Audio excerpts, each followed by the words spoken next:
you still have to We have another defend. battle. You have to defend it. You have to Yeah. defend anything you gain.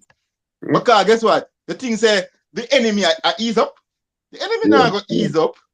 But Yeah, but man, the but enemy are but come there's back field. So when but you there's no win, true battle one though. yeah, There's no true battle one yeah. ever. It's a The fight continue. continuity. The fight Yeah, continues. The man. fight. You can never stop It has no fight. ending to a battle. Yeah, you can never stop No, it fight. don't have that. Life teach you that. Yeah, man. When It you has no eat your ending to food battles. today, you bet you go hungry tomorrow again. Yeah, man. Say, I go look your food again tomorrow. You can't. Continual. Eh? It's continual. It can't. It continuous, man. It's a continuous cycle. Continual. Yeah. Yeah. The point I make still fire is Mm-hmm. this. Right? I say, as a people, we have went through many struggles Mm-hmm. to a desired outcome. Right? We all Mhm. have a desired outcome and a unique outcome as well, which everybody want this outcome, the same outcome, Right. right? And we have identified issues that will bring us to this outcome, that we Mhm. say will bring us to this outcome, and we fought for them and we've won them, right? Right. But we're still in the same situation. So what I'm saying is that one of the possible outcomes, just like you're saying, one of the possible outcomes that we still have to fight, because the struggle continues and there are other fights to fight. Fine. But I'm still bringing to the forefront as well to say that it means that we're fighting for the wrong things. So, for example, we have a desire for equality. We have a desire for quote unquote freedom as a people, as a nation, right? And we're fighting for integration. That was a wrong thing for us to have fought for. Understand? So Well, we fought for it and we gained it, and we're still in the same situation. And maybe in a worse Why? situation. Is it because we find out that but wait, integration lads. doesn't work? Stick up in. Hmm. Are we really fighting for integration? We fought for it already. We're not fighting for it Right. now. So We so we fought for it fight for already. we fought for integration Hmm. and we still fighting.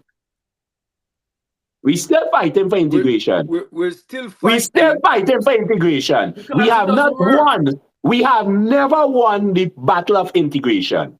So let's start with that. The battle of integration have never been won. Why do you say it wasn't Ever. one? Why do you say it wasn't one? Because African people are Hmm. in no different position that they were in then Hmm. till now.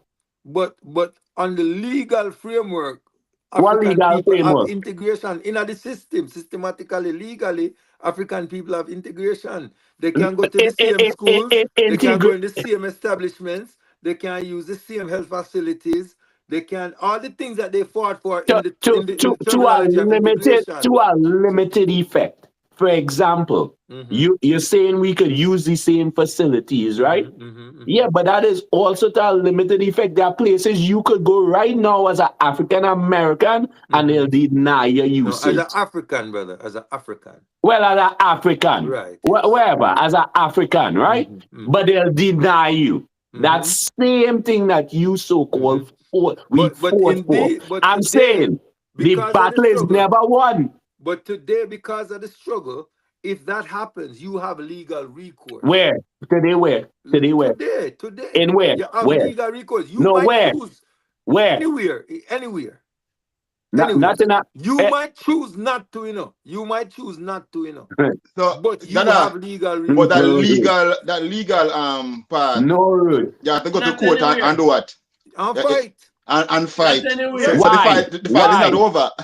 So this It is what ain't I'm over. saying. It can never be done. So this is what I'm saying.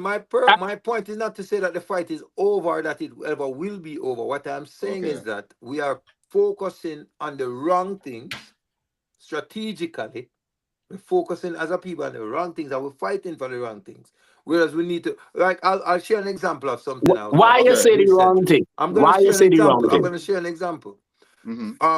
In the I don't remember what decade it was, but it was like probably early back in the days. I don't want to Right, fix myself to a time, but it was in the right. past. Howard University and this had this lecture, this female lecturer. She presented a paper on the fact that w- Caucasian people felt like they were inferior because they carry a recessive gene, because once there's any breeding within the races, for want of a better word, the the the Other the the participant gene is becomes the dominant. dominant gene to Yes, theirs. So yes, in Howard University, which right, is a predominantly black right, university. So she prepared this yes. paper and submitted it.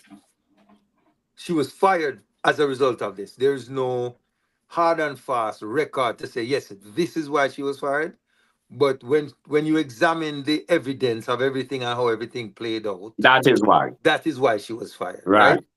So even in a situation where this is predominantly a black institution and she's providing a black hypothesis, she was punished for even that, right? Right. So we're saying that when we start to address the real issues, they don't even give us consideration to fight for them, because they're not even going to tolerate it.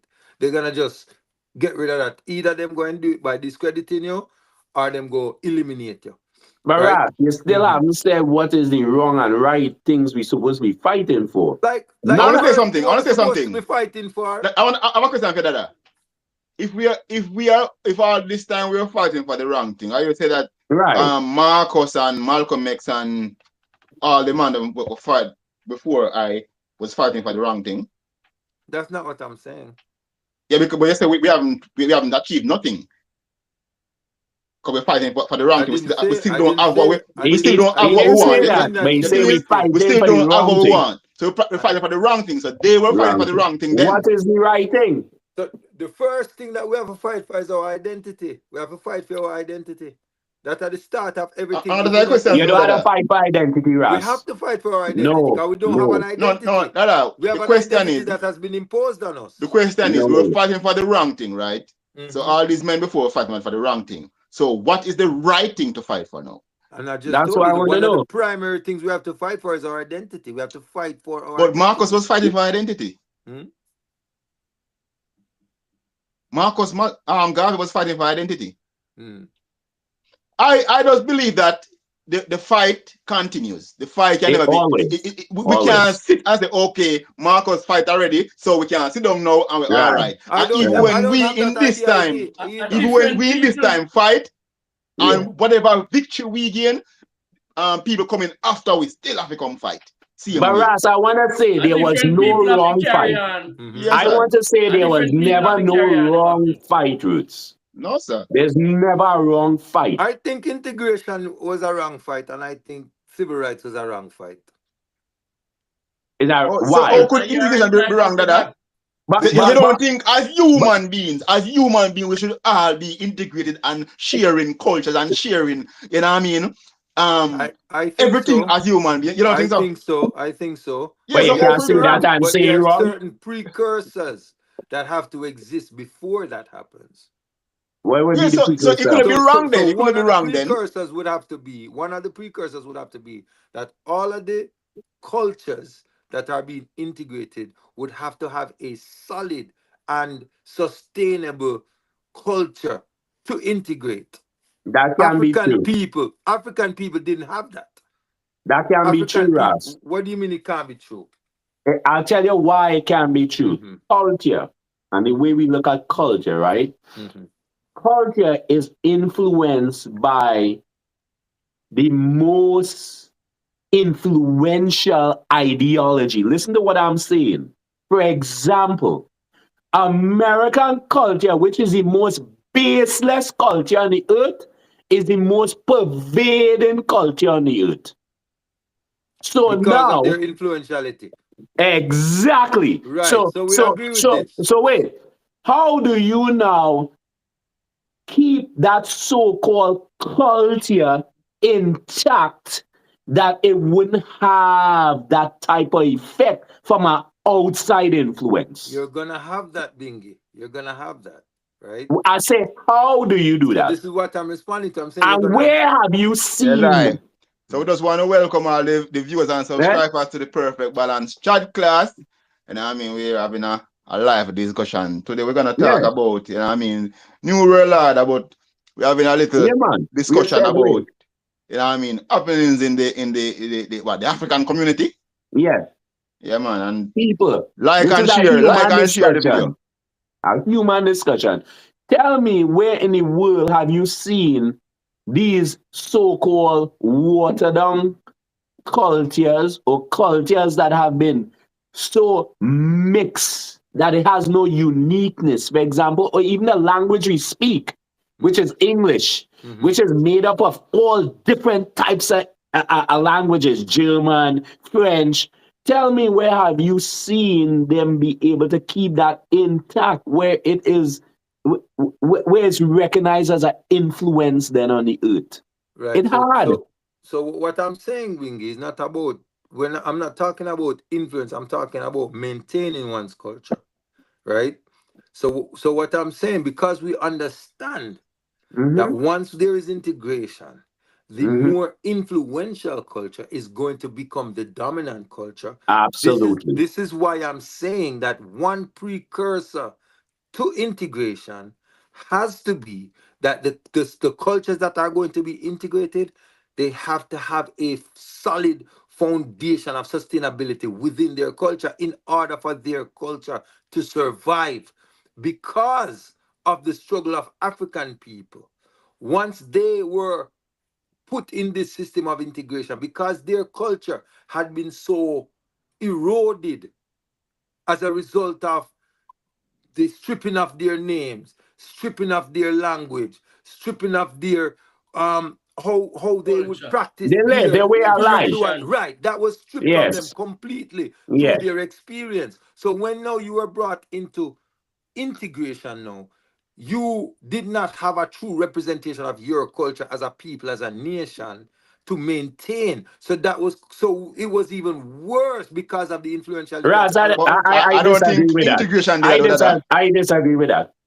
But I don't think tell you, everyone have a right to disagree. I know, and I tell you why. It's a fundamental thing we're talking about here, right? And we're talking about something that's called genetic evolution roots. And because we're getting into genetic evolution, for example, you and I right now are centuries removed from our forefathers. But guess what we're doing right now? Representing our forefathers through culture.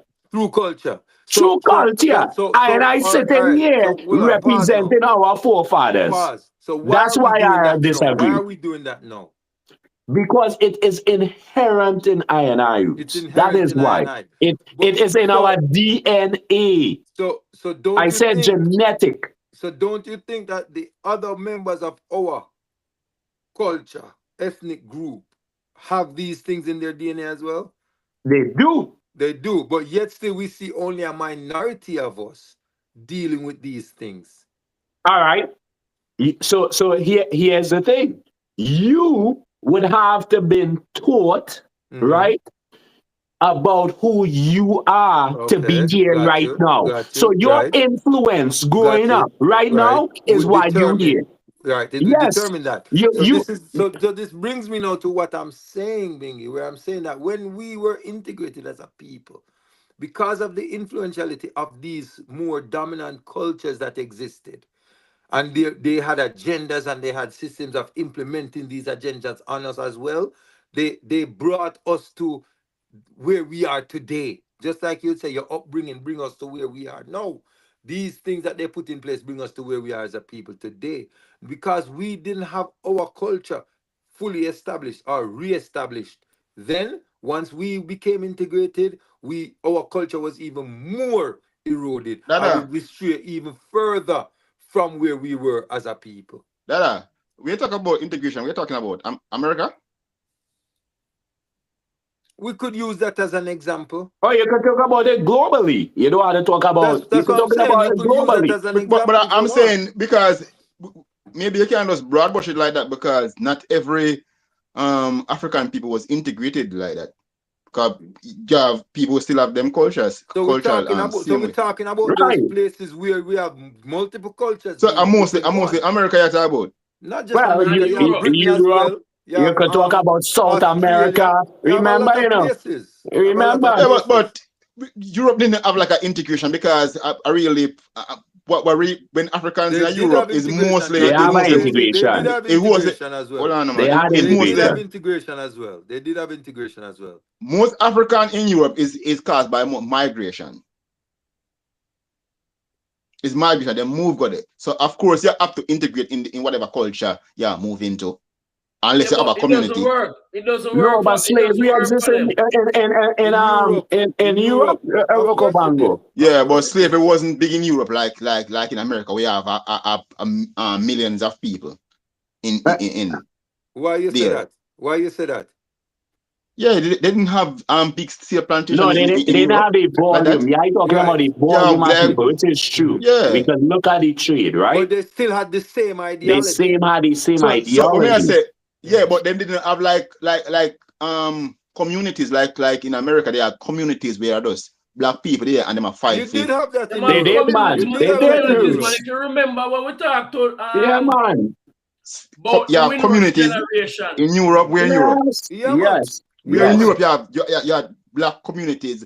Britain was a black community. Yeah. In time of slavery. It's a black community. It's a community where predominantly they developed for black people. In slavery? Yeah, man. In England. In slavery, you have a black community in time of in slavery. In slavery? Well, yes. No, when we just established Okavango, yeah. In terms of the volume, right? In terms of the volume, you didn't have that many people. But what we're saying that systematically in Europe, systematically, well, on the same playbook, man. Remember, say same playbook. All of them are using systematically. Yo, in those times, and the barely system, you know. Well, black people couldn't go and rent properties in certain places. Irish people couldn't go and rent properties in certain places. You understand? So this is what I said to you. They had the same struggles. Black people never have a different struggle anywhere different in the world. They used to have slogans. I'm not sure if it was the same thing because I've heard soldiers who were in World War I or II said the treatment was different in Europe than in America. When they went to Europe, they use all the things that everybody use. When they come to America, they have to go through the back door, they have to do the segregation thing. Yeah. Right? So it was different. And I'm saying the place like Brixton, hold on, man. The place like Brixton, them place I want to talk about. Hold on, man. The way you said, can't talk with me. Because those people are going through a war. They might go through a war. So when them come in this place, them look on all these soldiers as whatever country soldier come in.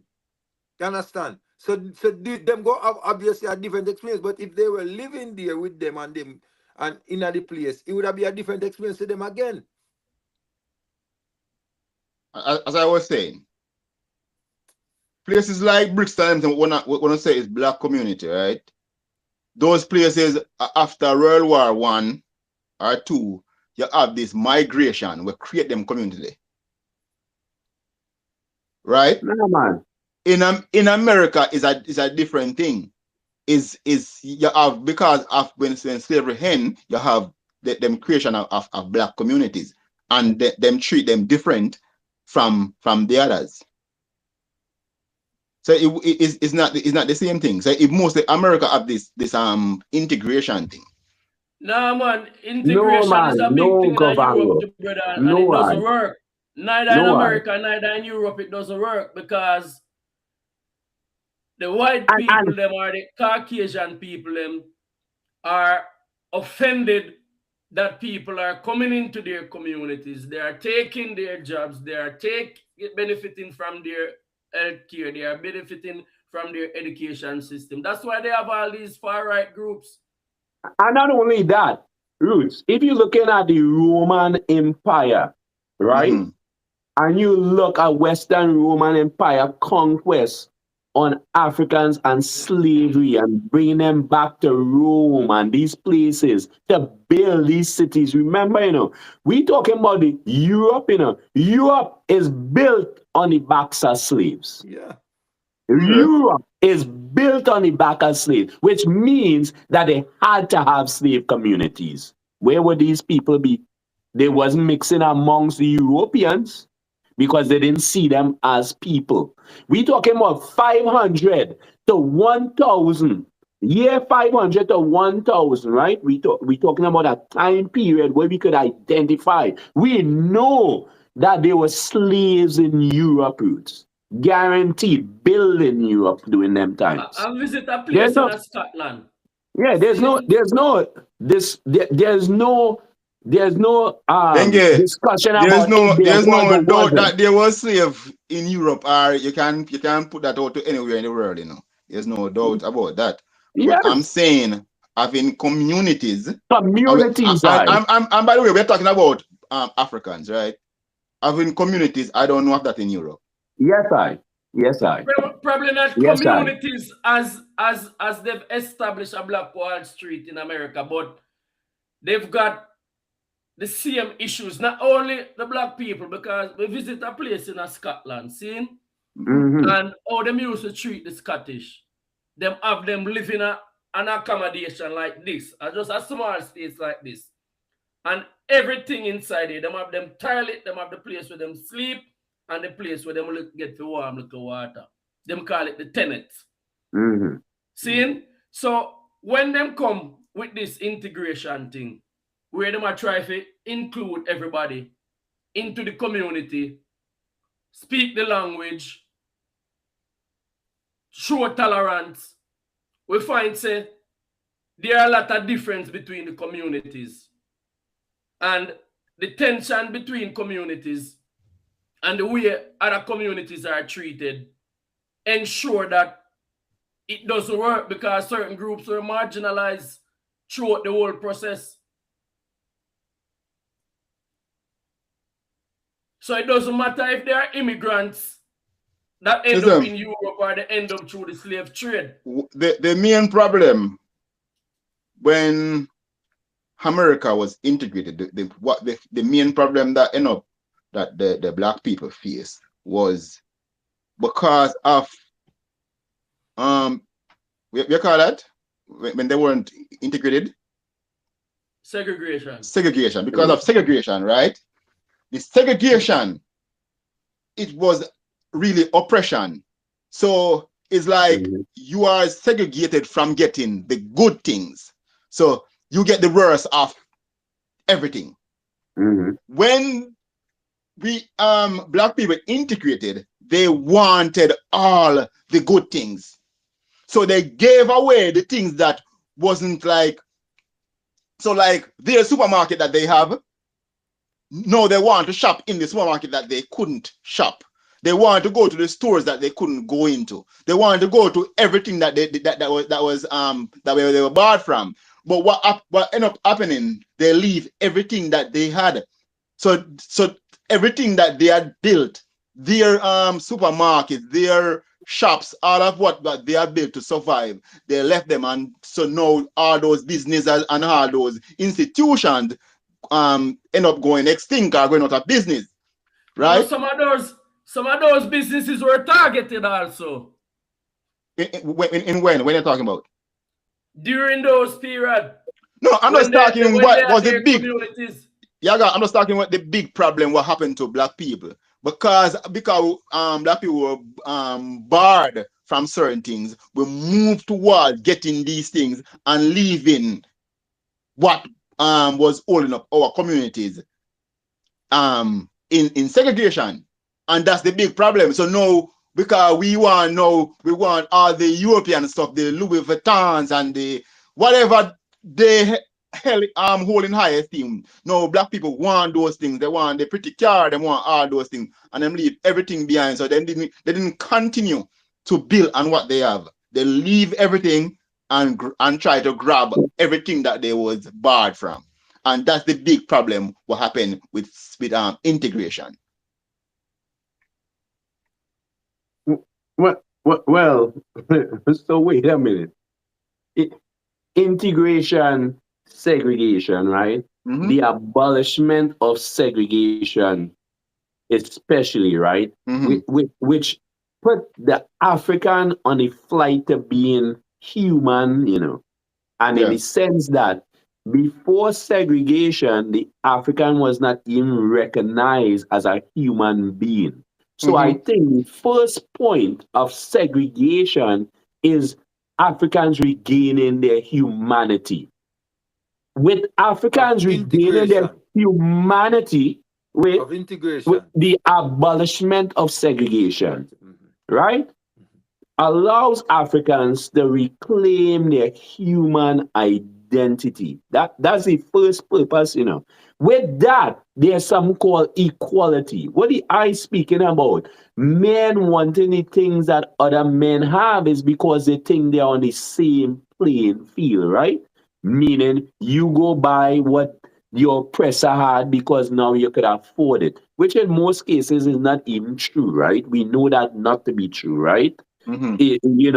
You talking about a popularized notion now in today's world where African Americans could go and buy, or Africans could go and buy these brand names and stuff, right? But the whole purpose of desegregation is really for the African man to regain his humanity in the eyes of the European, not his humanity as he's human because he's born human, but for the European to recognize him as such. That is what we must be clear on, And that's what we was fighting for. But I'm just showing the effects of what happened. You know what I mean? The effects of what happened is because of ignorance, right, Okavango? Think about it. So that's the thing. Yeah, it's ignorance. The effect, and ignorance is the thing that still plagues us today. It is what divides us today. All right, Benji, look at like the Jewish people, right? Even though they are free to integrate, they have all the benefits. Sex. Yeah, right. they can benefit from all what the America has to offer. Right. But they still hold their community together. They have their own little community and they stick to that. But you know what I mean? Integrated. Yeah? But they're integrated. They can be if they want. They benefit from all. Integrated to who? To the system. What? The society. To what? To the system. But they still maintain their community. So this is the point I'm making. So this is the point that I'm making, that in order for integration to work, you have to have a sustainable culture, a sustainable way of life, that even with the influence of the other cultures on you, you can still hold true to your culture. African people didn't have that.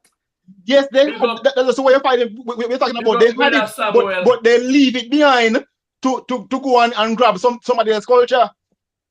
Because black people in segregation, they had their communities. We talk about all these things that they had. They had all these things, You say, Yaga?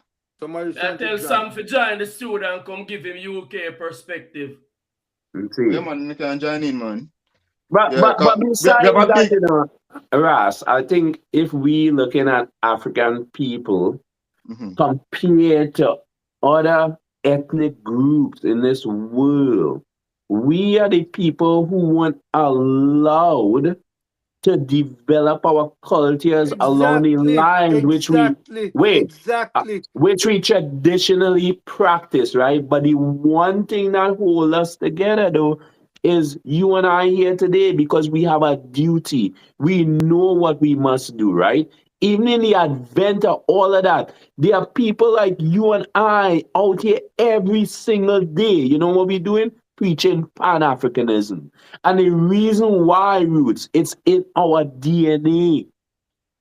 Nobody could take that away from I and I then.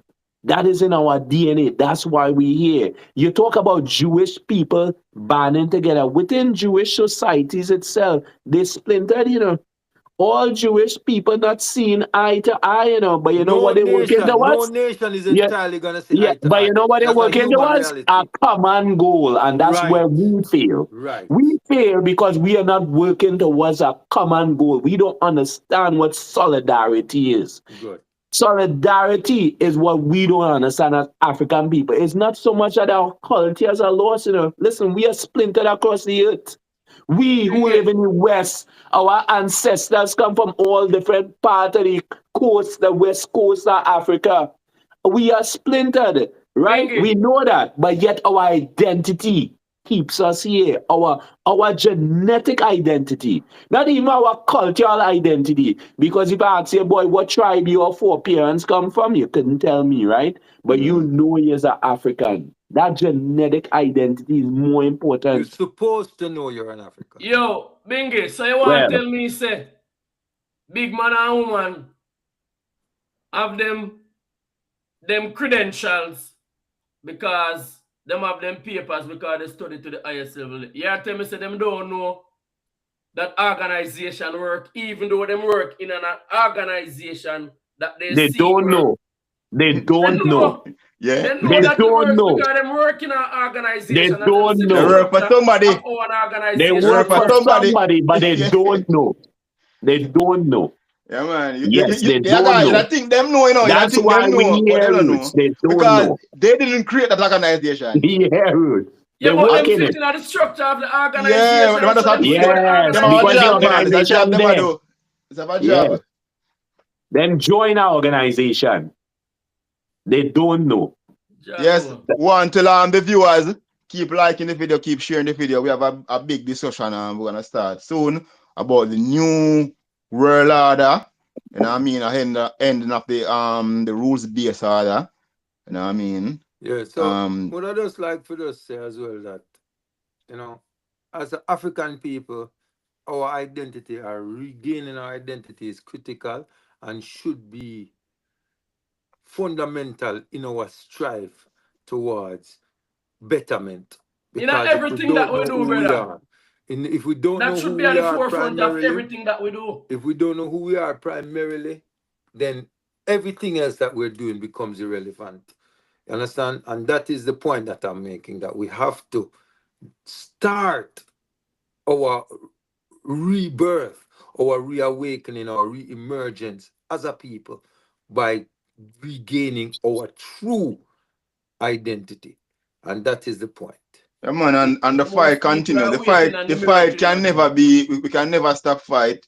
You know what I mean? Ever. And it can never be stopped either. Ever. So we're gonna be stopping, and it's never over. We can fight and say, okay, you know what I mean? Sit on our laurels and say, okay, yes, we win the fight there.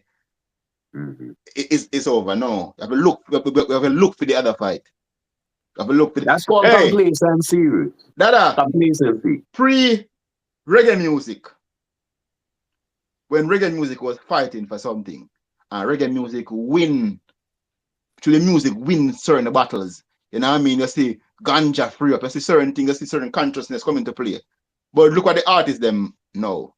It's like they can't find something to fight for. And the root of that again is because they have lost their awareness of who they are. Because they don't value even the predecessors. They don't even value the work they put in and the effort and the struggles they put in so that they can benefit today. So therefore they look at it as if they don't even have to give credence to that. Yeah. So whatever they want to do. The main thing I want to say though is that they don't realize that the fight continues. Yeah, man, you win one fight, you go on to the next thing. Go on, there are more things to fight about. You know what I mean? But you have to know that there's a fight. Huh? You have to know that there's a fight. You have to know. Absolutely. Right. So if you don't know yourself, if you don't know yourself, then you don't even know that there's a fight. You don't know. Exactly. Yes. Exactly. But Ras, what you're talking about is what plagues I and I though. Not knowing. Sight. Right? That is what plagues us. We don't know. Man, know thyself. Yes, that is what plagues us. We don't know. And that is the issue here. That's why we're here. Because think about it, we are Africans, right? And yet we fight against each other. Why? Why do we fight? You from this tribe, you from that country, you speak that language, but yet you're all the same people roots. The same people fighting against each other on simple ideologies, nothing complex, It's simple ideology. Yeah, and some people just want to be, you know what I mean, like their ideology is the best ideology, and so it's not really the ideology, it's not really fight them a fight because them think it is right, just because they just want to be the man, they want to be woman, on top, or the main person. They want to win. They want to win.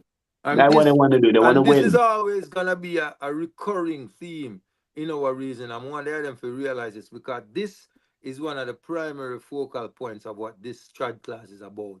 It's bringing people to the awareness together that they have to know themselves. Yes, my man. Irrespective of what a systematic identity has been imposed on us, we have to decode all of that. We have to throw away all the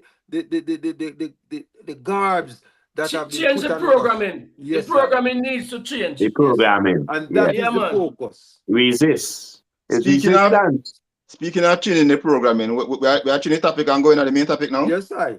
Yes, I. Kick it off under that. Yeah, welcome to another episode of the Perfect Balance Trad class. We just had a reasoning to the reasoning. So you know, collective reasoning is like that. That's how it is. Sometimes the warm up. The Irish will bring us to a point that we need to reason through and come to a consensus as well. So we do that. But the real thing that we wanted to speak about today is this theme that we see going through the international community, where they are questioning the validity of the rules-based order. And so we don't like to use this terminology, because then it kind of puts us in the realm of like conspiracy theorists, where we talk about the new world order. But in reality, it is a new world order. Yes, in reality, it is a new world order. May not be the same new world order that they're talking about in the other things, but it may even be a part of it as well. So we want to talk about this the threat of the dismantling of the rules-based system in the international political arena. I think this has primarily arisen out of actions that we've seen from the President Donald Trump in his recent actions against Venezuela, and threatened action against Greenland, and we don't know who might be next on the agenda. But this is what we're seeing. So the Yaga, I'll take it to Yaga. Do you want to inform the viewers what the rules-based system is? I think what the rules-based system is that you follow the order of the hegemony that exists, where the powers that organize themselves together to benefit from the system, whatever they say, whatever they do, you have to follow it, or there are consequences if you don't follow it, using the machinery like the IMF, the World Bank, the WTO, UN, and all those organizations to punish the weaker countries that does not toe the line or try to follow a different ideology. So now we've seen a lot of events unfold throughout 2025 leading into 2026, where Trump has gone into Venezuela, and they've kidnapped the president.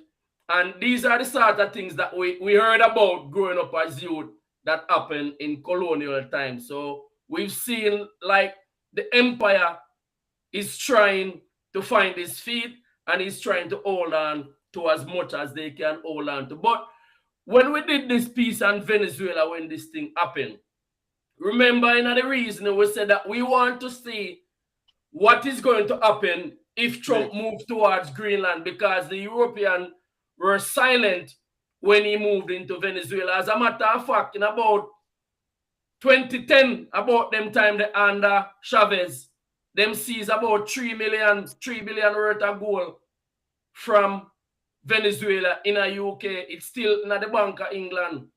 Same way from them time till this time, and nobody has come out and said anything. People have been silent on all these issues. And now we see Trump is adamant that he wants Greenland either by transfer or force, which he has backed down on. We see they are now scrambling all over the place. And the tariffs and the threats are real, and people are in panic. And we have seen that NATO is falling apart because they are under attack from a fellow NATO member. Okay. Anyone else want to give their version of what the rules-based system is? I want to give a clear definition of what it means. Okay, go Bingy, ahead. go on. You're right. Clear definition. Go ahead, Bingy. The rules-based order refers to a framework of international relations established after World War II. Got you. Aimed at promoting stability, cooperation, and adherence to international laws and norms. Got you.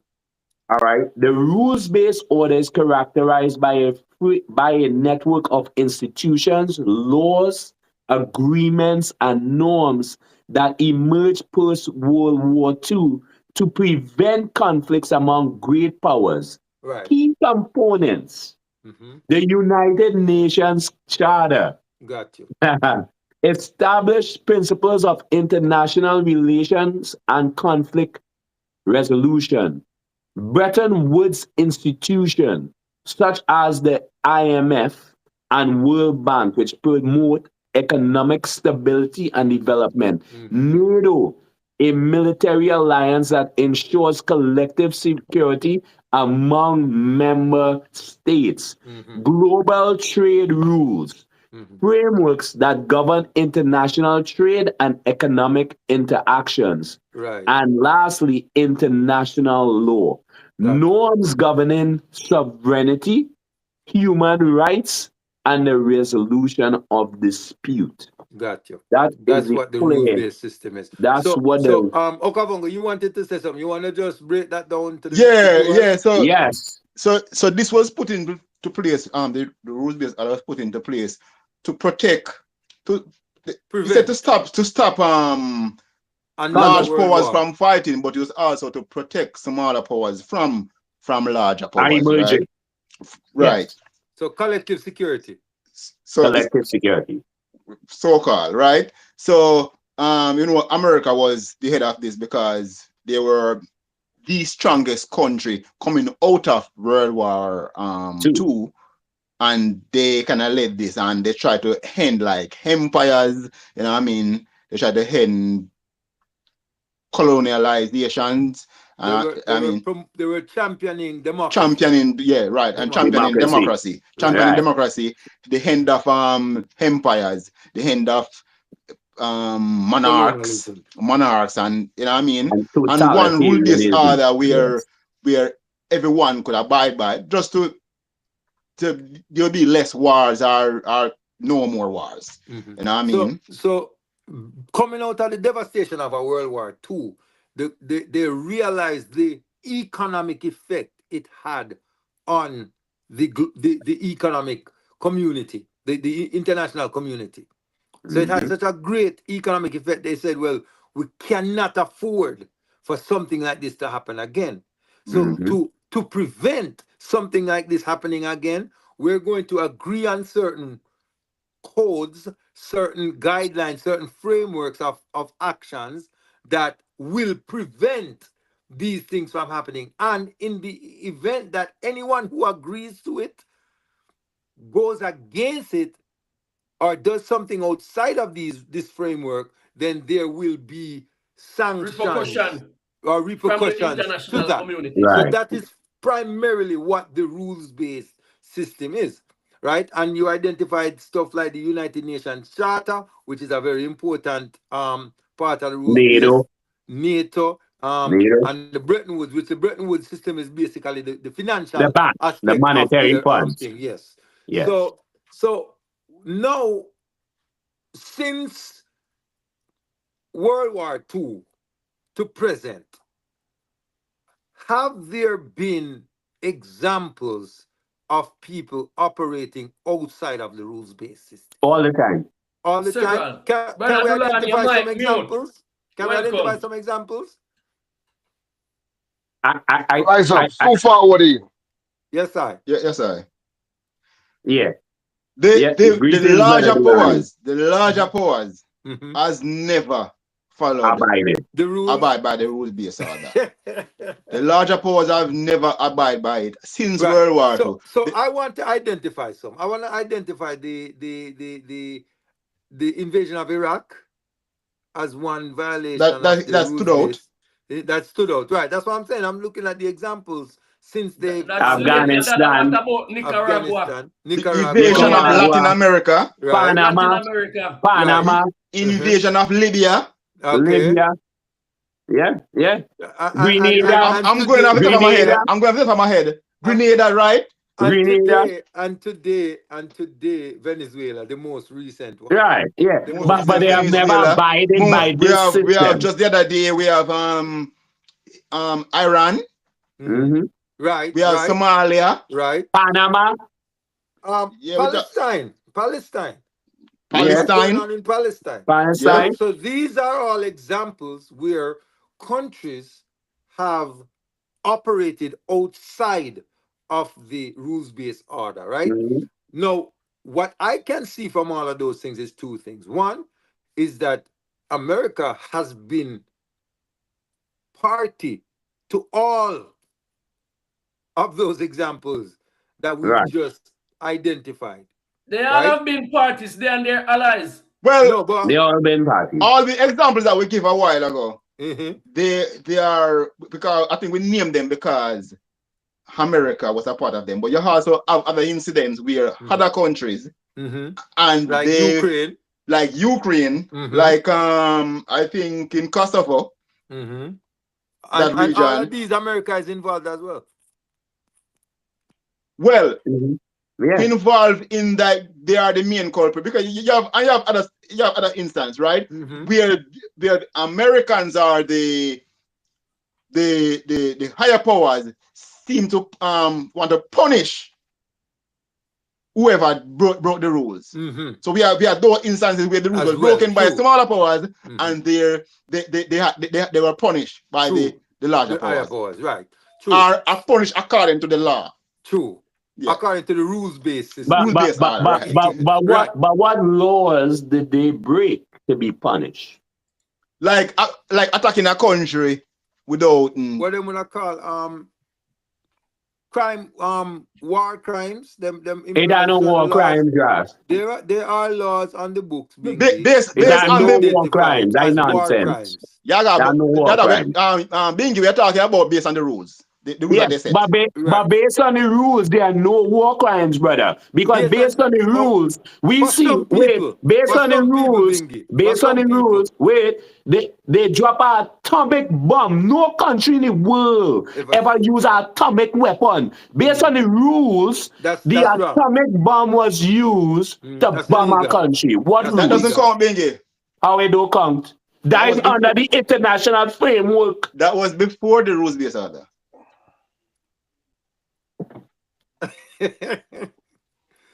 And that's what, and this is one of the reasons why they established it. Yes. Right. So, but when we're saying, Bingy, we are aware that there are no war crimes, right, Bingy? There are no war crimes. There are no war crimes, but legally on the books, they have written down things to say if you do these things, it is categorized as a war crime and has this punishment. But how come they get away with it all the time? Because they have the power to get away with it, and those who don't have the power will face the consequences. So there are no rules. There are no rules. So with this new world order now, right? With this new world order, which we see people saying, well, we're not going by the rules-based system. We're going based off our national security, quote unquote, national security, and if we need these resources or whatever the case might be, whatever needs we have, we're going off of those things. What are the implications to us? What are the implications to us moving into this? Hold on. Brother on mute. Brother on mute. Yeah. What are the implications that are we face now when we see this transition happening, where we're moving away from the rules-based into this, where anybody does anything what them feel? No, it's not anybody. It's not. As long as they have the power to defend. It's not anybody do anything. What we're moving into is a dystopian society where we see totalitarianism taking over. Because remember, anybody can do anything. We have powers in hemispheres. And because we have powers in hemispheres, these powers are going to be doing what they want. So it means it's a totalitarian system we're moving towards, because you no longer, under the same charter, have sovereign rights, human rights, legal rights. So based on what we see, we're moving into this dystopian totalitarian system. That's where we're moving, where one country is going to determine the outcome of everybody else. That's where we're moving right now. Right. But so based on what we were saying before, though, a lot of countries wasn't really following the rules. But I think now it's just more blatant, and people are just actually saying that we are not following the rules, because before people used to act like it only applies to some. Right. They used to act like they're following the rules and behave like they're following. But now we have countries that are saying, okay, we are not following the rules. And that put us in especially people like us who come from smaller countries who don't have these militaries and don't have the voice and the protection. It's a time of unknown and uncertainty. We are in a time of uncertainty. And the uncertainty is like our resource is going to be at risk next. You know, it look like it's troubling. You know what I mean? It's troubling uncertainty. It's not like the future. We don't know the future, but the future look bright. No, the future doesn't look very well at this moment. You know what I mean?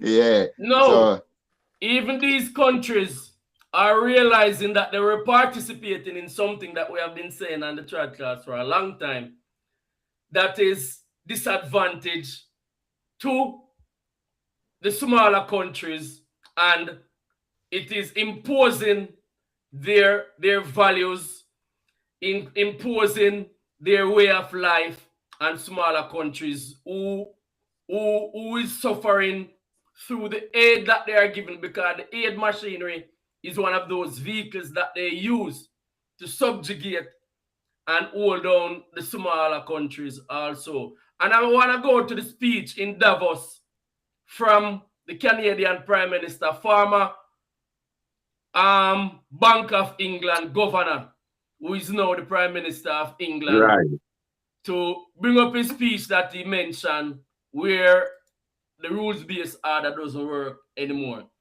Mark Carney argued that the post-World War US-led rules-based international order has broken down.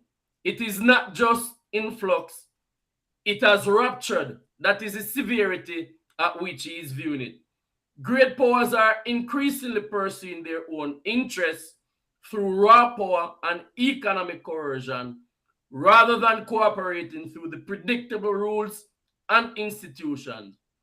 Middle powers like Canada only, and other similar-sized countries, must recognize this new reality, act together, and build new forms of cooperation, rather than relying on the old order or negotiating alone with the dominant power.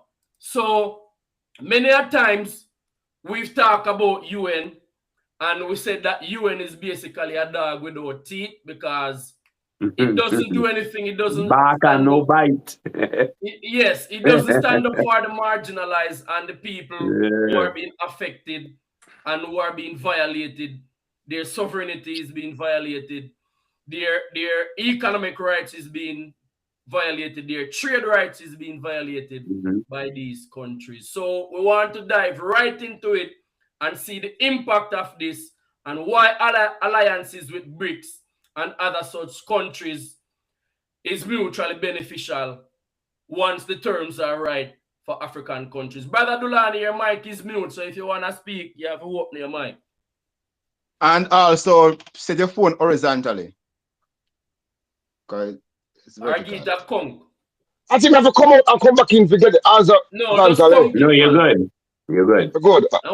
No, him look good, but him not something there. Him not horizontal. Him not horizontal. Not horizontal. No. I seen him. Just rotate the phone. You can see him, but he's not. Oh. Nah, man, that's the wrong way you going. Knock it, man. Knock it. Yeah. Well, I mean, I know what I'm going to do. Flip it 2 times. Just shake it up like, yeah. Yeah. Shake it a few times. Nah, you're This upside time I can down. go out and come back in, Right you there, know. man. Go on Yeah, and you can come. go, but watch how you come in, brother Dulani. Yeah, forward in, forward in, forward Yeah. in. All right. Give me a Yeah, moment. so Give me a Yeah, moment. I want to where say are as we? well. Where are we? Okavongo was talking about it, where you're talking about the Him not gone, you know. smaller economic nations, are worrying about their future. So they're like, are our resources gonna be in demand next? Because as soon as these countries' resources become in demand, then it's as if any superpower, if you want to use that term, or powerful nation, economically powerful nation, who has a need for those resources, can just go in there and take it. But This but is but that's what's happening. right. This is what this Yeah, yeah, current structure would yeah, imply. So these are yeah. implications that we're faced with. So if we're saying that these are the things that we're facing, then as Yaga is alluding to stuff like these alliances being established, i.e., a BRICS, are these sustainable or suitable measures that these smaller countries can take to prevent such things from happening to them? First thing I want to say, you can mention a while ago, smaller countries, but it's not necessarily smaller countries, it's smaller powers, right? Yeah. And the thing that happened, what happened after World War Right. II is America and Europe, they join and put themselves at the top of the table The totem and pole. and position themselves as the leaders of the world. Right. What is happening now is with the advancement of technology and countries developing, they are realizing that shift. These countries are really not smaller countries with less amount of people, you know what I mean, less resources, and they dominate the world. And people are like, we have more people, we are a bigger country, we have more resources, we should be like, the rules should reflect, you know what I mean, what is going on in our country more, you know what I mean, or we should have some say, we should have some say in what is going on, you know what I mean? Right. So you have countries like the BRICS, like the India, the China, who has way more people than these people who are the so-called leader of the world. You know what I mean? Coming to the fore, you have Brazil coming to the fore, Russia them coming to the fore, and you know what I mean? Singapore. They start like say what's going on here? You know what I mean? Putting pressure on these countries, and then now they reflect but the effect now is America like totally throwing away the rules based order because they're under pressure from this country. They're under threat. They've shown that they're not reliable partners. They call it threat, but it's really pressure because it wasn't like a physical threat. It's just they're under pressure to they are not gonna be the top country in the world again, the most, you know what I mean, making the most money, the most advanced everything, you know what I mean? The most affluence. Yeah. But, so but I think when we move into a totalitarian system, right, and you're looking at unchecked political and economic power, this is what happens, right? This is how we know, right? We could identify the things that are happening within your system to say this is true, whether it's censorship, whether it's propaganda. We could identify these things happening within the society and seeing where it is going. Why we are here is because too, when a country like the ones we talking about, these powers that be, reach a point where they now need resources to sustain their own economies, is where it becomes an issue, right? Because now they have this unwielding power that they could actually do what they want to do, and they know it, and they're going to put it to test, right? But why they putting it to test? Because now they need to sustain their own economies with resources that they don't have. Mm-hmm. So again, we always on a uneven playing field, right, with these powers, right? So when they talk about implementing this rules-based order after World War II, which gives you sovereignty, economic rights, all of that, that now has been dismantled because now you don't have sovereignty, you don't have economic rights, you don't have any of the protections that you're supposed to have as a sovereign nation. Under That the is not rules-based happening system. in this new totalitarian system, and we see that happening every day, right? Because these people are telling you what they're going to do, and they're doing it. Right. So it They're brings not us only forward telling you, no, they're doing doing it. it. So it brings us forward to the question now, where we're saying these alliances that are arising, like the i.e. BRICS, the AES, are these sustainable measures to protect the the less powerful nations of the earth from this totalitarian move? I don't know if that is necessarily true because now we're talking about hemisphere governance, We're not talking about, think about what we're talking about. We're talking about a country saying, this is my hemisphere. What does that really mean? It means that everything in the West, for example, fall under this one country. Right. Who's going to stop it from happening? Which alliance is going to think about the alliances? When we say alliances, we could use Venezuela as a perfect example. Venezuela signed a agreement with Russia before they got this invasion, that anything happens security wise within Venezuela, the Russians would back them up. Right. Any invasion by a foreign country, they would back them up. Have we seen that? What do these alliances really mean? Have we seen it?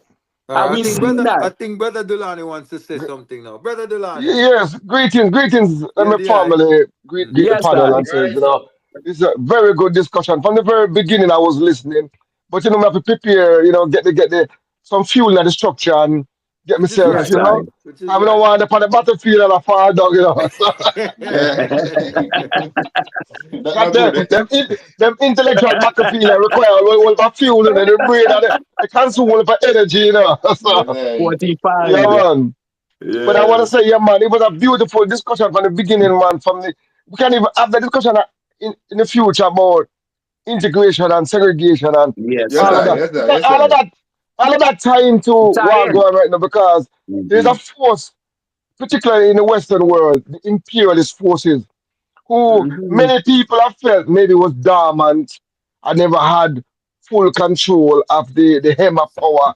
So therefore, people may think that they have disappeared or they are no longer effective. But they were the same forces that was enslaving our ancestors. They were the same forces that was practicing colonialism, the same forces that was domestically colonizing our people in America and other places. These are the same forces, but some of the rules kind of kept them in check. Some of the rules that them come with, some of the rhetoric. There was a time when rules was a little refuge. And I think that Bingi speak about the rules and lay out the rule-based order. But that also go for the national state as well, Particularly places like America and some European countries. The rules kind of kept some of them in check, But for a long time, that imperialist white supremacist force in America were just waiting for their time to pounce, waiting for their time to seize power. And they find somebody right now in Trump. They find somebody who willing to take on the agenda. Because if you want to really... Only him alone can stop himself, nobody can stop him. You see, let me explain something. In America, you have a thing called the Heritage Foundation. If you want to understand the architect of what's going on today, you have to look at the project 2025 lay out the vision. Right now, them say them are 48% into the implementation of that project, and it lay out the vision for the world. Basically, they are fighting on many levels. They are fighting a cultural war, an ideological war, a political war, and an economic war. You understand? I saw them approaching this thing, They feel, first of all, that white people, white men, have lost their position. That's one of the cultural war, some ideological, racist, dominant thing.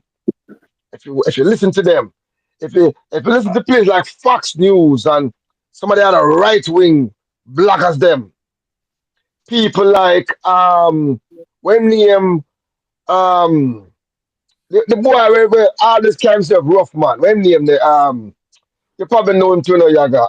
When name in and out of the White House. He's one of the architects behind Trump, He a groom Trump for a long time, Them man, they have this Western Bannon. Yes. Same one, yes. You have to understand the architect. A lot of them can get Trump for trumpet for them message and care for them. They don't mind the antics, they don't mind all of the fanfare and the distraction. Because there's a danger, in our analysis if we focus on personality. There's a danger in that because we tend to think that if only by changing that person and putting another person, that things will be different. This is a systematic thing. See, this is imperialism showing what imperialism does. See, but for us as a small nation like Okavango, they say, the rule-based system kind of help protect us from this bullyism, from the naked aggression. See, but we have seen over the last 75 years that when they want to operate, the rules don't apply to the great powers them. And Carney rightfully recognized that. But guess what? They all stood by while this charade was taking place to pretend as if the rule-based system applied to everyone. It only applied to the global south, black people, marginalized people. It didn't. If you listen to a boy name, one senator name, sometimes a boy name slip my head and Lindsey Graham. Listen to Lindsey Graham, one senator, and a dirty, stinking senator in America. Lindsey Graham. Yes. Yes. If you listen to Theme Talk, him tell us straight say the rule-based system was not meant for us and Israel and it's meant for those countries who don't have nothing in place, no legal system in place and underdeveloped, and so we can use that to control their behavior, not us. So this rule-based system is not meant for European powers. This was it's a charade, it's a farce that they have propagated, and a lot of them went along with it. It's only now that because they all benefit from it. Benefit, but when him start turning against them now, right? So Canada is on the hit list, Denmark is on the hit list, NATO is on the hit list, Europe himself is on the list. So now them say blows as none of us are safe. All of a sudden now they start to spill the beans. I said, boy, we know. You see, Carney is a perfect example. When he say, all along we have watched this happen and we don't say nothing about it. Right. Now it's a reach we do, all of a sudden we have a lot to say. No. It's the hypocrisy. It's a hypocrisy. Power. Yes. This is the time. This is unchecked power. Where Africa needs to unite and come together as a bloc and start trading among ourselves within the continent. Start adding value to the resources. So when they come to market, they're not only getting raw material, they're getting finished products. And stop being a consumer economy, stop being a consumer society. So African Union have to organize themselves and galvanize themselves. And we see how difficult that is. Because we have a reasoning first day about how some Africans view themselves, some people on the continent view themselves. So to achieve that unity of Africanness and oneness, where we trade as a black, there are some people who are going to prefer to trade with others. And it is fine. As long as you are trading and you have opportunities that are mutually beneficial, I don't have a problem with that. But when it is one-sided, no. But it can't be business as usual. Yeah, the thing though, Yaga, is that we can't just look at it on the economic front only. The economic front is an important aspect of this transition, right?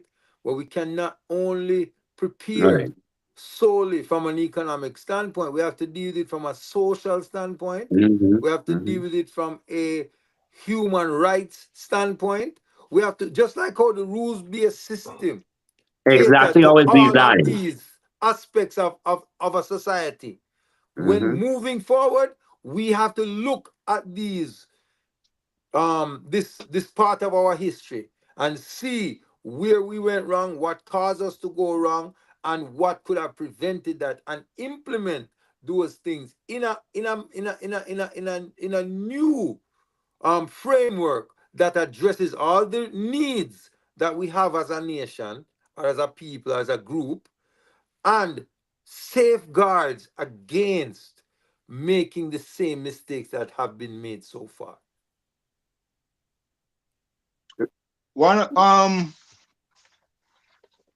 Europe, like I mentioned a while ago, that they are being hypocritical, but Europe has always been hypocrites once it benefits them. So when we see Canada and Europe coming out and say, you know what I mean, what they are saying, they benefited from the harder, from when the rules was breaking, they benefited from that.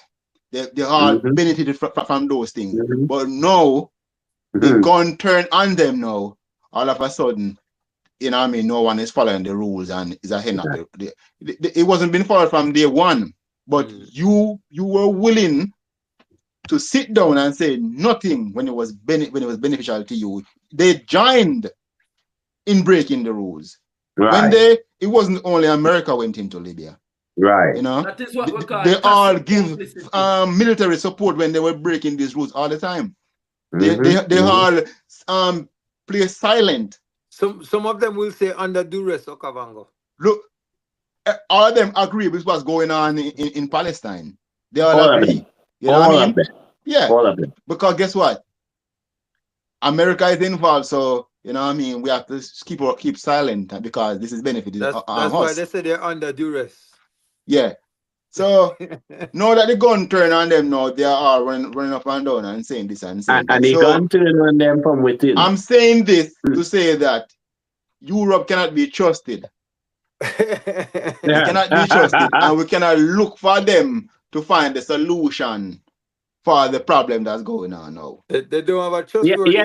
No. But the solution they're looking for is their solution, yes, it's not for nobody else. What I think they're trying to do, you know, is position themselves in a way that anybody come out on top in this new world order, they will be attaching themselves to that group or that person or that country. So that's the point we were making earlier. What we're really going through now is a power shift. Yeah, it's a power shift. It is. And those countries that had held on to that power framework and structure for so long are doing everything in their power to see if they can keep that grip on it. But it's slowly loosening. That grip is slowly loosening because we see so many emerging economies. And this is another thing too, that because they built a system that was driven solely or primarily economic prowess, success. Success. Yeah. Now, other countries have found ways of boosting their economy and growing their economy. So now it's like, oh, if this is what it takes to be powerful, we're economically viable, we're economically sustainable, we're doing well economically, so we have power as well, and we have a say in what's going on. Yeah, they don't want that. And not only that, we have we have economical power, and then now we have military power, and we also have the power of having resources. So what Europe? What do you have? What do you have? What do you have? What are you bringing to the table? So now we are seeing Europe running to India to sign the mother of all deals. That's the new thing. You know what Europe response is when they say, what do they bring to the table? What? They say, we are the table. Oh man, at first, what they bring to the table was big bad America behind them. So, you know what I mean? It's like when, it's like a big brother carry him little brother to go lick back somebody, and little brother feel like him bad. But it's really because him big brother stand up behind him, that's why he go win the fight. It's not really because they're bad. Yeah. But all this time, Europe, I think, them bad all this time until Big Brother get tired of him and come him now. The alliances, I think alliances will be very, very important now. Yes, going forward. I think America have shown, you know, everybody that where them stand. They want to go this hegemony. They want to just be the dominant power. And I think you see, and what is happening? What they're telling you, and they're saying it, you know. What we're saying right now is not, but they're saying it. They feel that the rules they was tying their hands. Mm-hmm. They don't want it. They don't want their hands to be tied. They want to be able to do what they want to do.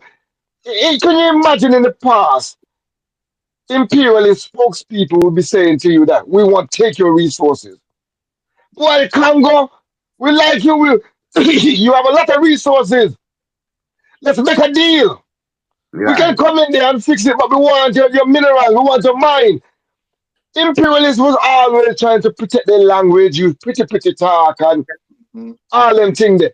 They don't even have no decorum like that. They're not even thinking like that anymore. They're coming raw. But we, in the Pan-African, in the liberation, have always been saying that it's all about resources. It's all about dominance. It's all about extraction of our resources all along. And it seemed as if we was on the fringe, like we was mad and, you know, we're not talking about you capitalism a beat, you know, man. We can't compete. The third class is victim of, now it's blatant. Once more, the third class is vindicated, you know? Yes, man, because we've always said it's the resources that they want from Africa and the rest other part of the world. And the rest of the world. And they want the rest of the world. And they want it cheap. And they want it cheap. They don't want to pay for it. Yeah. And here we are seeing it no mistake, no, they're not even trying to pretty it up. Raw, straight up, we want power, we want the resources, and we want it to be subjugated and subordinated. Don't even get any idea that you want to challenge us. Because we will disrespect you and we will bomb you. Right, Brother Lani. So after World War II, the whole world bowed down to America and acknowledged that America was the leader of the world. They made their dollar the currency of trade. You know what I mean? Everyone accepted. But within the I'm hearing a feedback. Who's that? Go on. That was me. Go ahead. Within the rules, other countries have developed themselves within the rules and made themselves powerful, make themselves strong. I know now America feel threatened by these very powers, these middle powers. They call them middle powers. You know what I mean? Yes. They're emerging. And I think these countries develop themselves, you know, within the rules. You know, Brazil has never attacked another nation. You know, India has never attacked another nation. China has never attacked another nation. You know what I mean? I invaded another nation, right? So they use within the rules. They have developed themselves, and now America is seeing them as a threat. Yeah, you see the bubble is burst now, you know, because there was this propaganda going around the world that you need to be capitalist, you need to be democracy, you need to do all these fancy things if you want to be developed. That creativity only exists in capitalism. That only under democracy You can drive car. Only under democracy you can live big life. Only under capitalism you can have innovation. And what we're seeing that's a lie. That's a falsehood. It's a fallacy. I want to add, Brother Delani, that this thing that democracy or capitalism kill creativity is one of the biggest foolishness, because democracy actually kill creativity. Because everything is based on capitalism. It's based on gaining financial. So if you're in creation, you're not going to make money from it. It doesn't make sense. It can't come to life. Creation is to make money. So that's what. I want to correct something as well too. Yeah. We spoke about earlier. Biggie, in support of Bingi, when Bingi said that when they dropped the atomic bomb, it was a breach of the thing. It wasn't a breach of the current United Nations Charter, but it was a breach under the League of Nations Charter, which was an illegal thing as well. So it was illegal, Bingi. So we just want to correct that and make sure that we are. But and I also want to say, while we're talking about capitalism, right? We must be clear, capitalism is an economic system that can be implemented in any type of political system. So in China, you also have capitalism. Capitalism, right? All right. Yes, sir. Yes. Yes, sir. What is the type of it's not like a distinct to the West, so a distinct to Capitalism is an economic system that can be implemented anywhere under any political ideology. Yes, sir. Yes. Yeah, man. So what we're saying is, be vigilant, be aware of what's going on, keep up with the happenings geopolitically, and as we're saying, form your alliances, and the route to forming your alliances is know yourself. And once you know yourself, then you know who your allies are. But if you don't know yourself, you won't know who your allies are. So therefore, it's liable that you're gonna ally with an enemy. And if you're allying with an enemy, then that's how you end up with what them call friend killers. You understand? So you have to just know these things.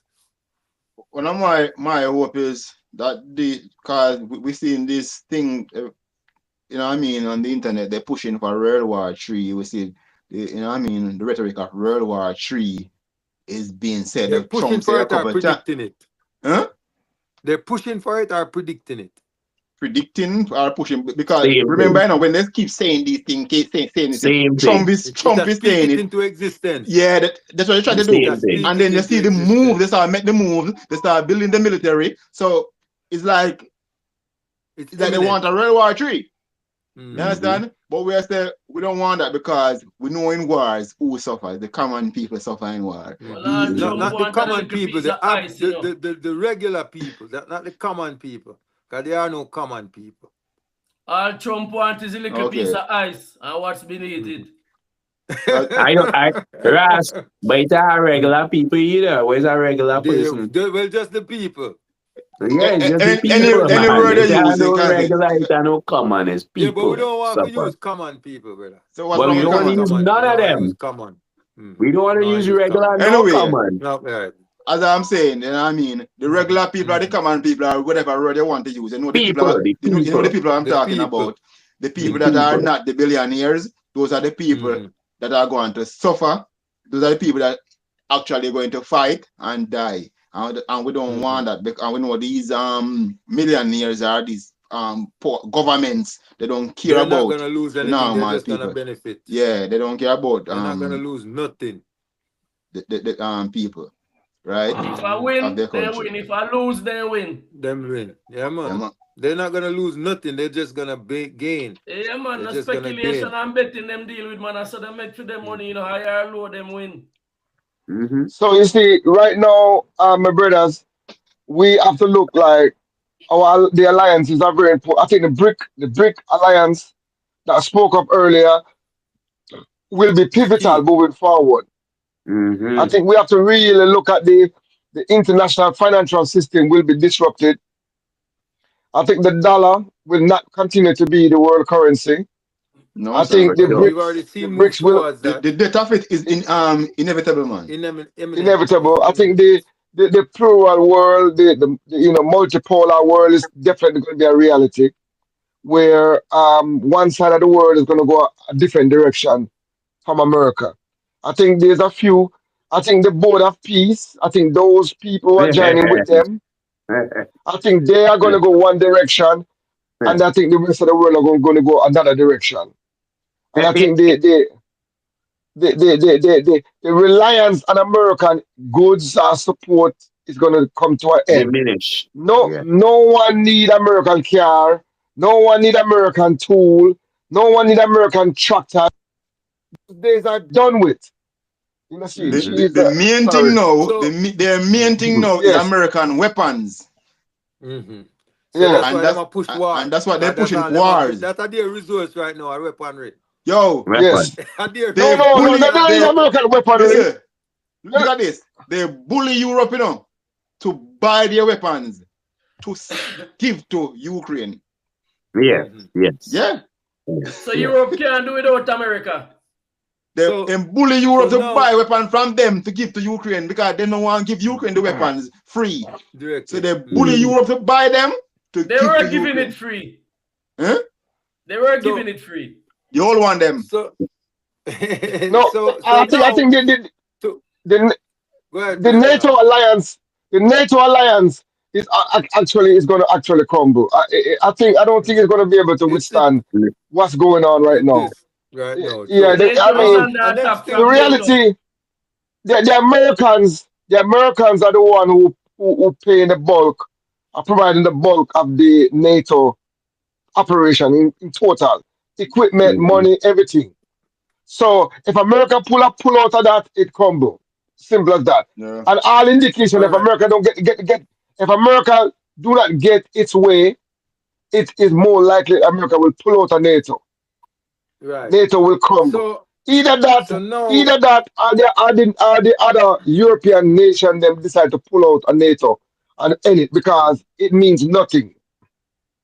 Mm-hmm. Like we say, it's just like the UN, it's only in writing only. Go on, my brother. Mm-hmm. So now we want to kind of focus now as a Pan-African entity, a Pan-African group. We want to focus now on what does this look like for African people? More struggle. What are the implications to African people and the African community, and what are our options going forward? So I think it's more struggle, Ras, and I tell you why. What we seen is regression. What we really seen is regression, right? If we look at what's happening, first of all, you're removing protections for African people, period. Whatever those protections were, they're now diminishing. So we're looking at a bigger struggle, on the front for African people, and if you live in the West, it's even worse. It is worse for you as an African right now than it has ever been. How do we move forward? When we look unification. Unification. Right? Unification. Historically, every time we see these evolutions in geopolitical power, right? We've seen nations rise and nations fall. Right? And the Black nation has always been subdued through all of these transitions.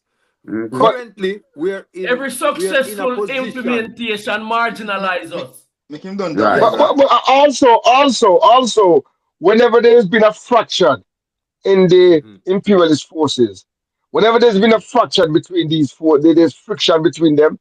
It creates opportunity for us to liberate ourselves. Right. Yes. Because after the fracture of World War II, it was a major fracture in the global order. It created an opportunity for many countries to liberate themselves, to organize themselves. To gain the independence. Which we saw at the age of independence. Yes. So now we're seeing a new fracture in the global order. It will create an opportunity for us now to pull together. To join in with the AES is a starting model for Africans. They say, listen, man, the AU is not working. The ECOWAS is not working. we need to put together a force that's workable, for that's African solutions. For Africa, forget about them out there. Focus on us, radical transformation. Because see, the tiptoeing now gonna work. We need radical development across the continent. Africa first. So they should. We have to be willing to spend no expense should be spared to develop Africa. Yes, first class school system, first class transportation, first class. The ports, everything that's needed, first class. The factories, the whole mining operation. We should just go out and we know they're going to be needed, especially with lithium, especially with electric vehicles, electric tools. We should be building new factories, none of the old factory them. Modern electric-based factory that make electrical tools, wireless technology, AI, robotics. We should go full steam ahead. Spare no expense. We should spare no expense in bringing about these things. In saying these things too, we want to also say that we want to develop our own intellectual property in these fields as well, and not just rely on those things that exist for these people as well. We have to develop our own things with our own intellectual sovereignty. We have to have our own intellectual data sovereignty. Technology transfer at this stage is necessary, so we will have to have technology transfer in innovation and technology. Yeah, because the way our things are going on, that's it. If whatever we get and have access to, we can transform it into our own. Yes, so that's what we're saying. So that's what we're saying. Don't get caught in a certain, because now you might go get deals and take contracts to say, okay, well, we're going to supply you this service for the next 10, 20 years, whatever, in exchange for this or what. No, we unnecessary. We need our own intellectual property rights for these things that we're going to need to move forward, so we don't get caught in this situation where we have to be saying, oh, we need this from these people, or we need that from those people. Data sovereignty as well, because we have to avoid digital colonization, data colonization. We have to control our data relating to African situation. All that data is valuable to us, and we should protect our data at all costs. Sovereignty over who collecting the data that's monitoring our movements and our operation and how we move. Those are very vital information.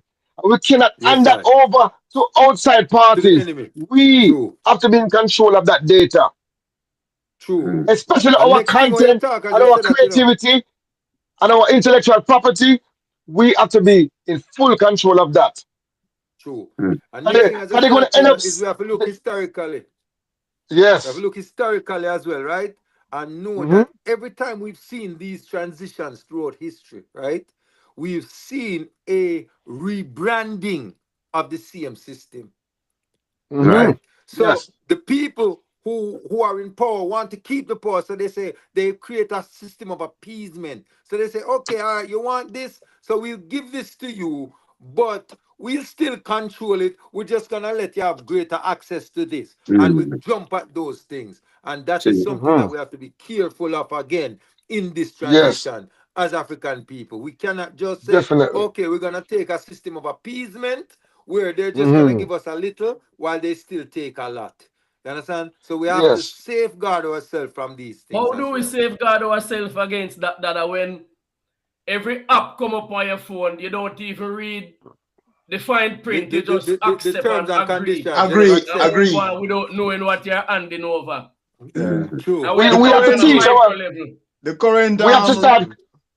We have to have development in our school system. We need to radically transform our school system. This outdated school system to the 5-point reparation system. So that has to be implemented. The 5-point reparation system have to be implemented. Yes, because our children, our school system have to be producing our own apps. We have to be able to write the fine print to protect our data, to protect our intellectual properties. You see, and use an app to solve problems facing African people. We have to be the one to create these apps that in our communities, and the school system need to be the school system that solve the problem in that local community. That's something that we have not. I've always said that, and I'll use Jamaica as an example, right, Brother Delani? I said Jamaica has three local universities, tertiary institutions, right? And there's and UWI and UTech have engineering departments. And one of the major problems in Jamaica is roads, right? And infrastructure as important as roads, right?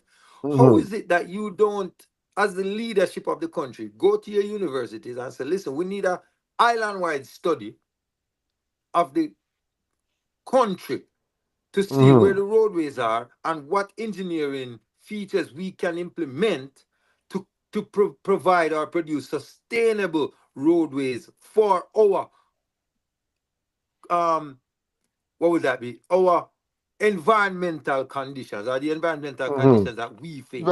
Right? And come up with a case study to say, okay, this is how we should go about establishing our roadways in this area. I've never seen any move like that. That must not be necessarily true, you know. Because there's a two-part thing, you know. Because yes, they can get someone to come and give them, and they give them all the things that they should do. But if the government has the urge to go and do it, to put what they say into what is. That's not what we're saying, you know. What we're saying is to see a move towards utilizing, as Brother Dulan is saying, our educational system to solve problems. That's what we're talking about, you know. But we are at the cross now. We are at the precipice right now, where the horizon is the word now, where a lot of these studies can be simulated using AI. Yes, sir. I'm gonna do a presentation on a thing called a GIS. I don't know if you have heard of it. It's Geographical Information System. Yeah. It can also be global. It can also be GPS. It can also be So, but the official title is Geography Information System. Basically, what that does, you know, it gathers information geographically and layer them across the island, or the country, or the territory, and all of the variables in different areas, all the demographics, from the human life, the plant life, the animal life, the ecosystem, and all that is layered. But now we have the computer system and the AI that can analyze all that data and the flow that takes place between the data and the information and the people and the variables. And with sensors and with cameras, we can monitor these things in real time.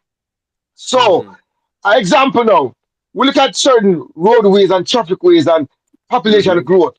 We can predict what the flow of traffic will be in 10 years in a particular region, based on the population growth, based on the amount of car on the road, and the trend, based on the amount of car imported into the island. You can actually see 10 years, 15 years in the future. So you can build from now to accommodate. Real time. So and also deal with distribution of resources as well, tracking of diseases, tracking of any type of breakdown in the transportation system, even from an accident, or if we divert traffic. And the AI will be able to analyze and find a way, the best way to divert this traffic and get traffic back flowing. So these are some of the things. But Brother Dulani and Ras, you talk about using your education or this tertiary education within the system that you're educated to develop your country, right? But who says that's not being done? Meaning, it is being, but do they have the resources then to really do what is necessary to be done? Because They're it must be being done. They're moving. They're moving in that direction. They're moving. I don't think it's been done. Because no. Rasdada. We wouldn't have China. Rasdada. It is being done in Jamaica. It's been done. No, Bingy. No. In Jamaica right now, the government in power right now is just now. The Prime Minister office have just issued an executive order to create the GIS system in Jamaica. Right. Which is about a couple months. It's a couple months in its infancy. Right. Will be maturing after the hurricane. Right. After the hurricane, they came up with that. It's new. It's very new because there's a response to the devastation. But that should have been in place. It's right. But the thing about it, but what we're saying is this should have been in place long time. No. Right. No. I tell you why you can't say that. I tell you why you can't say that, Ras. Because that might be based on a lot of oversight. You saying, hey, this should be in place. But that is based on oversight. It's not based on. The reason why it's based on oversight is because of our colonial history. Because of but that's not necessarily the curriculum that they were given. The curriculum that were given was not towards solving our problems. It was geared towards building people for the labor force. Also, Rasdada, you have to keep in mind, like we said, there's layers, because remember saying, there's also fear, There is a phobia of technology that exists. That exists in our society. There's a resistance. You cannot be afraid of implementing strategies that will improve information gathering, collecting data that you can use to make prediction in the future. And a simple example as that, when we had the pandemic highlight the shortages of resources within our school system. Right. It's not that they didn't know, but it bring it to the forefront that everybody can see here. And they were coping. And now they are forced to implement it now. Now they are forced now to say this could have made us more effective in responding to the disaster. It's a whole heap of things. And because they're afraid of the data. Oh my God. Because one thing, some political party just didn't have the motivation to fix things the proper way. So they go through, they take shortcuts, right? But that's not saying that the technology wasn't there or the people, the engineer wasn't there. You know what I mean? Some of them doesn't have the motivation. No, they have the motivation to do it. And the will to do it, right? Yes. Right? So but the vulnerability come out. And as Bingy says, sometimes it's also financial. So maybe Jamaica is in a better financial situation. I remember,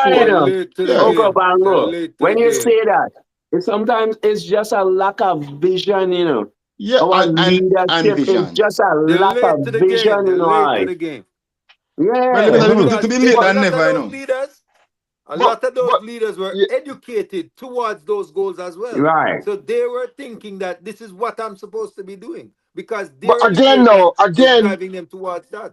Disaster exposed our vulnerability. Highlight. Yes. And that's why this geopolitical disaster that's taking place is exposing us again.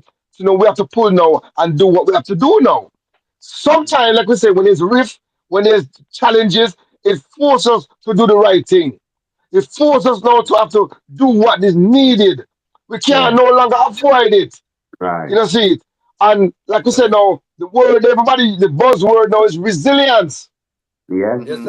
Yes. That's the buzzword now. Resilience. So that's what it takes, It takes disasters to highlight your weakness, Without it, you don't know. You don't know. It takes those things. We get comfortable. We get comfortable sometimes, We get comfortable and relax.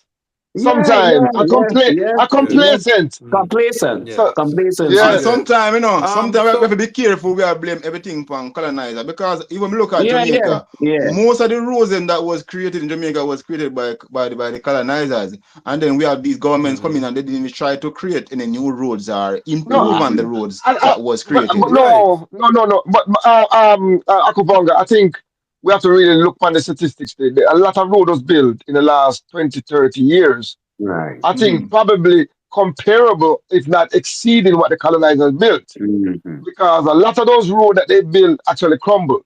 I mean, in this off road, those road is not even a donkey road them there. Yeah, I said them crumble because them did it from 1940 and upkeep of them. Not properly maintained. Yeah, we weren't maintained. But the major highway was built by improved upon. No, but the major highways were improved upon. We have to give them credit for that. You know, Mandela Highway, Bustamante Highway, most of those highways they was built post-colonial. They was built after independence. Brother Dulani, what we're saying, the point I was making, was not about whether or not these things were done or whatever. The point I was making was that our educational systems should be driven towards solving our environmental problems. That is correct. That is correct. That is correct. Because a lot of these initiatives have been done by foreign entities. And we have to acknowledge that. That's the point that we're making. Yes. A lot of them is done, yes. The French came in and built. The Canadian came and built. Chinese them have all of the contract them now. Chinese run things right now. The biggest hotel right now in Jamaica is being built. Throughout the Caribbean. At the Chinese building. The biggest hotel. Throughout the Caribbean. We're not drift too far from the main topic. Left field, right? I think we're gone left. Yeah, we have got to yes. We want to kind of just use the final couple minutes and give our closing thoughts on the reasoning and see the reasoning. True. All right. The current rules-based order in the world, I think from the initial stage was doomed to fail because it was mainly made to oppress. Control. Yeah. You have some people at the top and some people at the bottom, and there's no rule-based order. Any rule-based order should all the rule-based order should benefit. Any rule-based order should benefit the entire world, right? Everybody on earth it should benefit. I am wishing that anything. You want them? I am wishing that any order or any rule that is will replace this one benefit the whole world and not just a few. I don't think that's gonna happen in Okavango. I think the board of peace is not coming to bring no peace to nobody right now. It's come to protect the interests of America and a few of the chosen. Those who go along with it. But we still a wish for that. You know what I mean? At one day we have some type of rule to benefit everybody. So maybe I don't know, but sometime in the future. I don't think there's anything wrong with the United Nations as a body, and I think that should be maintained. I think the Security Council should be definitely changed. Yes, sir. This should be a call and one of the demand of the new international order is that the Security Council is reformed totally. No more veto power to America that have to abolish. To anybody, to anyone. Anybody, yes. Anybody. The Security Council is supposed to get together and the majority rule. Right. Yeah, you know what I'm saying? To carry out the rules, to enforce the rules of the United Nations. The problem is that if America violate the rules, are they willing to go in against America? You know what I'm saying? If Russia violate the rules, are they willing to go in against Russia or China? And the only way we can reach there, sir, is to also abolish atomic weapons. I mean, no country shouldn't have atomic weapons either. Because once a country have atomic weapons, they know that they're not nuclear weapons. Nuclear weapons. Yes. You're right, Okavango. That long as that is in place, it's hard to enforce the rules. If you don't have that, you can enforce the rule because all it requires is a military force to go into a particular place and bring forward the order that's necessary. Because that's what rules are there for, to negotiate, to bring about order. And if one person thinks or one country believe that they can just do what they want to do and there's no consequences, then it's going to keep repeating itself. The only solution to that, other than no one having it, is everybody have it. And we don't want that. We don't want that. You see what I'm saying? So we're not very disciplined. And it's just so unfortunate that as humanity, we find ourselves in this place. And you know something? And it's only a few set of people on this planet that's causing this problem, you know. The vast majority of people on this earth want peace, want development, want equality, want justice. But there's as few that have this twisted notion of superiority that they are the only one that should benefit from this earth. They are the ones who should have the cream of the crop. The 1% of the 1%. Yes. And that needs to be broken. That hegemony needs to be broken. That mold that they have been pushing, and they have used the international order to preserve their position as well. That's one thing they have done. They have used it to protect capitalism, to protect the imperial position in this world, and to protect their resource extraction. They have used the international order to maintain the inequality that exists. And if we challenge this inequality, something is wrong with us. We have to keep our eyes on the resources and fairness and justice. We can't make them push us off our stump, off our mission for justice, and blind us away from that. The fact that when I say no, I think the new report come out. The billionaires them in the world right now have a collective wealth of about 18 point something trillion dollars.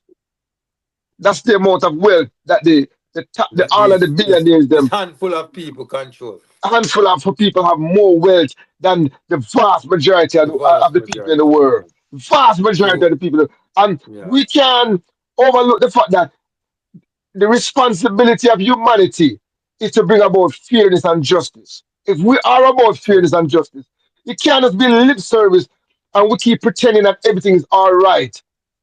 When a handful of people have so much wealth that can alleviate so much suffering in this world, so much poverty, so much underdevelopment can be eliminated by the sharing of this wealth that we have today. Not tomorrow, not some future, not some speculation, but that resource and that wealth exists right now. True. And that is my point, Yaga, brother. We have to demand justice. Yes, give thanks. Yaga, your closing thoughts?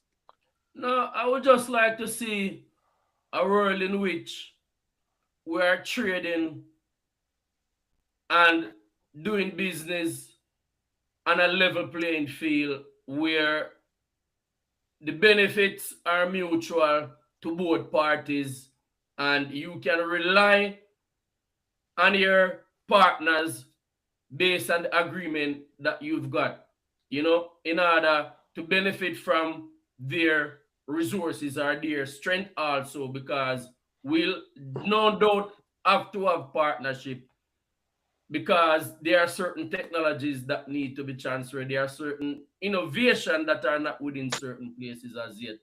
So that is what I would like to see really. And there are gonna be those on the right and those who are on the left. And at the end of the day, whatever alliance you choose, make sure it works and the people benefit from it. Brother Bingi? Yeah, well, as we move into this order totalitarianism, I think for me is we figuring out how we as African people are going to survive in this, right? Or no matter what part of the globe you living on, as long as you're African, our thing right now should be how do we come together and figure out our economic situation as far as they would allow it to happen to, right? Because we have to be realistic about what is happening in the world today and what's going to be happening tomorrow. Our development is what is going to matter most to us, right? But yet we're going to have limitations. The world today, where it's going, this totalitarian system that we seeing, we're going to have to choose sides. We're going to have to choose sides. And that is the danger, right? Choosing one master over the other. Because in the end, in Africa is going to make alliances with people they don't want to make alliances with because they're going to have to. And the reason they're going to have to is because of protection and economic trade, right? We understand that. In saying that, though, we must all be working towards one common goal. And that common goal is for us to be in this place where we are secured, where we could have true freedom, where we could do as we please on a trading level, where we could develop our countries, where we could implement our own systems of education. We're gonna have to figure out how to do this within all of this that's going on. But the thing is, because it's globalization we're talking about, we're going to end up choosing one of these so-called powers to be on our side. And we really don't know how that's going to work out for us as Africans. And that is the bigger issue. How do we develop within these systems that we see here right now? True. Well, one thing I want to say is Okavango said, our wish is, to see a rules base where everyone benefits. And I agree with that to some extent, but I want to see us moving outside of wishing for it and implementing stuff that's going to determine this. You understand? Because for so long we've been wishing for these things. As a people, as a nation, we have to implement things that's going to secure this. It's not going to be just a wish or a hope or one day this is going to happen. We have to implement things that's going to lead us into that and hope and work towards those things, and that is my goal. I want to say, remember that the struggle continues. We have a responsibility for the generations coming to make sure that their legacy is maintained, and we today have to do that for the people of tomorrow. So we have to do that. So give thanks for the moment, give thanks for the energy, give thanks for the collective reasoning. Brother Yaga, aka Perfect balance. Yes, I. Okavango, do give thanks. Bingi, give thanks for life. Brother Delani, greetings, respect, and every time. It's always an honor. Brother Sam, an African goddess who is one of our regular viewers, African Goddess C6D. Yeah, man, big respect to African Goddess. Yes. Yeah, man, sure. give thanks every time. Man, and check out Clear Thinking for continued analysis. Yes, I, Brother Delani as well. Yes, I. Give thanks. Yeah, man, tune into Clear Thinking for further and more analysis as we go forward, Yes, I. Yeah, man. As we always do. Yeah, man. Respect every time. Yeah, man. Give thanks every time. Powerful reasoning. Yeah, man. Yes, I. See you. Yeah, right.